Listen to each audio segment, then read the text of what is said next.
حمزہ ناصر official Islamic channel کو like subscribe کریں۔ حضرت ابراہیم علیہ السلام کی عادت تھی کہ مہمان کے بغیر کھانا نہیں کھاتے تھے، اور جو کھانا مہمان کے ساتھ کھایا جائے اس کا حساب بھی نہیں ہوگا۔ ساری زندگی یہ ان کا معمول رہا ہے۔ ایک دن بھوک لگی، گھر والوں کو کھانا پکانے کا کہا اور خود مہمان ڈھونڈنے نکلے۔ ایک شخص کو جو کہ بوڑھا تھا لے آئے، دسترخوان پہ بٹھایا، کھانا جب لگ گیا تو اس کو کہا اللہ کا نام لے کے شروع کرو۔ اس نے کہا میں تو اللہ کو نہیں مانتا۔ آپ نے فرمایا کہ میں تیرے سے کوئی ربط، رشتہ اور تعلق نہیں رکھتا، اللہ ہی کے نام پہ تجھے کھلا رہا ہوں، تو میرے رب کا نام تجھے کم از کم لینا چاہیے۔ اس نے کہا میں تو بتوں کا پجاری ہوں اور روٹی کے چند ٹکڑوں کے لیے اپنے بتوں سے بے وفائی نہیں کر سکتا۔ حضرت ابراہیم علیہ السلام بولے جب تو اتنا غیرت مند ہے کہ میرے رب کا نام نہیں لیتا اور اپنے بتوں سے بے وفائی نہیں کر سکتا، تو پھر میرا بھی تو کیا لگتا ہے، اگر میرے رب کو نہیں مانتا تو میں تو کھانا اس رب کے نام پہ کھلاؤں گا، کھاتا ہے تو ٹھیک، نہیں تو تیری مرضی۔ وہ حضرت ابراہیم علیہ السلام کے دسترخوان سے اٹھ کے چلتا بنا، وہ گیا تو جبریل امین حاضر ہو گئے، سلام دیا، سندیسہ سنایا۔ رب کہتا ہے اے میرے خلیل، تو نے میرا ایک بندہ ناراض کر دیا۔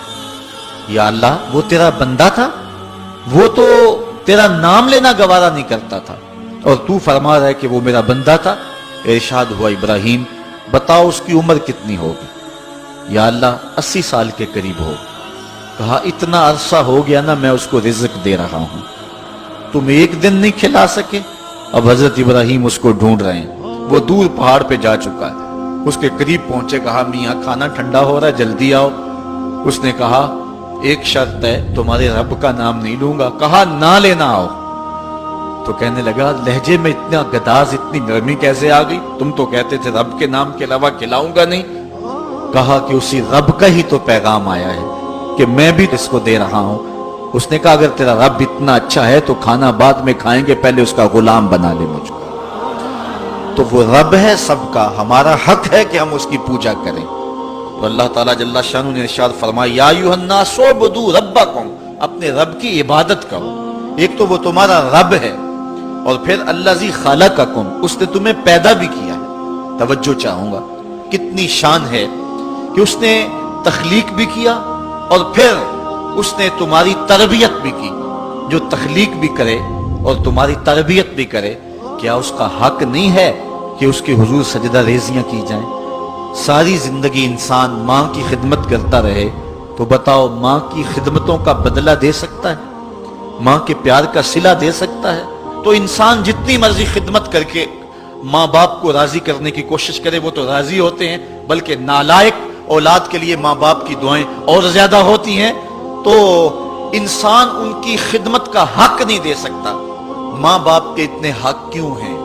اس لیے کہ ماں نے بیٹے کو جنم دیا، جس نے جنم دیا ہے اس کے اتنے حق ہیں، تو جس رب نے خلق کیا ہے اس کے کتنے حق ہوں گے؟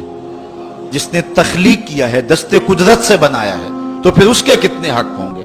تو مجھے بتائیے اس شخص سے بڑا بدبخت کوئی ہو سکتا ہے جو اللہ کے حضور سجدہ ریزی نہیں کرتا؟ صبح کے وقت چڑیاں بھی اللہ کا نام لے رہی ہوتی، حشرات الارض بھی رب کا نام پکار رہے ہوتے ہیں، بلوں سے سر نکال کر جانور بھی اللہ کا نام پکار رہے ہوتے ہیں، اور اس شخص سے بڑا بد نصیب زمانے میں کوئی نہیں ہے کہ جو اللہ کی حضور جھکنا نہیں جانتا، جو اللہ کی حضور جو ہے وہ عبادت کا سر نہیں رکھتا۔ وہ رب ہے جو تمہیں پیدا کرنے والا ہے۔ ماں کے رحم کے اندر کون نقش و ونگار دینے والا ہے؟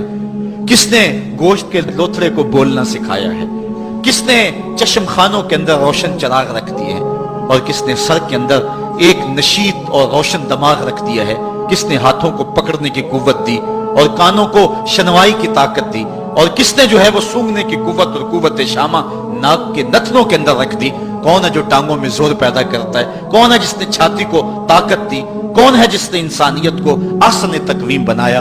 انسان، کیا تیرا حق ہے کہ مسجد کے قریب سے تو گزر جائے اور اللہ کا نمائندہ پکار رہا ہو حی علی الصلاۃ حی علی الفلاح، آجا نیکی کی طرف، آجا نماز کی طرف، اور تو جو ہے وہ اس کو سننے کے باوجود گزر جائے؟